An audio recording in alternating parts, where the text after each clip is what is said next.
Assalamualaikum warahmatullahi wabarakatuh. Selamat pagi. Yang terhormat Ibu Dia Fatma Sohrada MSI, saya Nabila Zahra dari Fakultas Ilmu Komunikasi Program Studi Hubungan Masyarakat dengan NPM 210310210007. Sebelum memulai presentasi, saya memiliki sebuah quotes yang cukup menarik nih bagi para audiens di sini.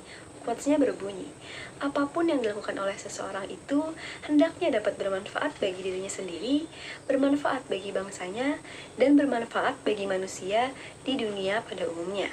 Ki Hajar Dewantara. Maka, pada kesempatan kali ini, saya akan menyampaikan atau membagikan materi mengenai language in action atau bahasa dalam tindakan. Nah, jadi bahasa adalah instrumen yang dengannya makna diwujudkan dan interaksi sosial dapat diciptakan serta dipertahankan. Jadi, dapat disimpulkan bahwa bahasa merupakan salah satu komponen yang sangat penting dalam berinteraksi. Pada bagian ini, terdapat salah satu cara umum yang paling penting di mana penggunaan bahasa dapat mempengaruhi tindakan, yaitu kekuatan persuasif generasi metafora. Sebelumnya, metafora itu apa sih? Nah, jadi pada dasarnya metafora adalah sebuah kata atau ungkapan yang maknanya bersifat kiasan dan bukan harfiah. Karena metafora berfungsi untuk menjelaskan sebuah konsep, dengan demikian konsep tersebut menjadi lebih mudah dimengerti dan efeknya pun menjadi lebih kuat. Nah, saya akan memberikan salah satu contoh agar lebih jelas, yaitu adanya penggunaan metafora pada pemberitaan CNN Indonesia mengenai COVID-19. Perawat menjadi salah satu tulang punggung pemerintah Indonesia dalam penanganan COVID-19. Metafora dalam kutipan berita tersebut ditandai dengan penggunaan kata tulang punggung. Menurut KBBI, tulang punggung itu artinya kiasan untuk seseorang atau sesuatu yang menjadi pokok kekuatan. Hal ini digunakan untuk pembanding bahwa peran perawat sangat krusial karena setiap hari harus berinteraksi langsung dengan pasien COVID-19. Sikap perawat yang demikian merupakan gambaran dari profesionalitas dan tanggung jawab yang patut dihargai karena totalitas perawat yang bersedia membantu pemerintah dan masyarakat Indonesia dalam menangani pandemi COVID-19. Lalu selanjutnya, kekuatan metafora.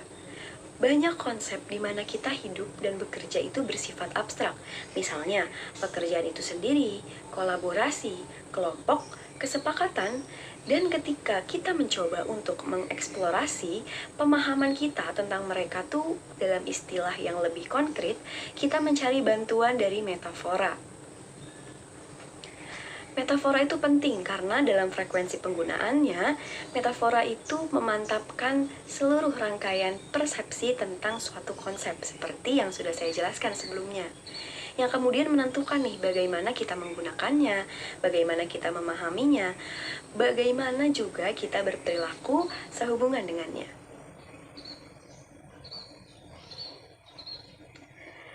Lalu, dengan adanya penggunaan metafora, ini dapat memungkinkan komunikator pada kesempatan yang tepat untuk secara sengaja mempengaruhi diskusi suatu konsep dengan memilih salah satu yang secara khusus, sesuai dengan tujuan mereka dari kisaran standar metafora, atau menciptakan yang baru untuk mencapai efek yang diinginkan.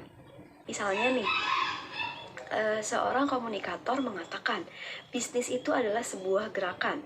Nah, berarti orang-orang memahami nih kalau bisnis itu artinya kita harus melangkah ke depan, membuat perubahan atau meningkatkan kemajuannya juga. Nah, untuk lebih jelasnya lagi, pada slide selanjutnya saya akan menjelaskan mengenai bagaimana cara kerja metafora. Terdapat dua cara untuk melihat bagaimana penggunaan metafora standar bertindak dalam menyusun pemahaman konsep dan aktivitas terkaitnya.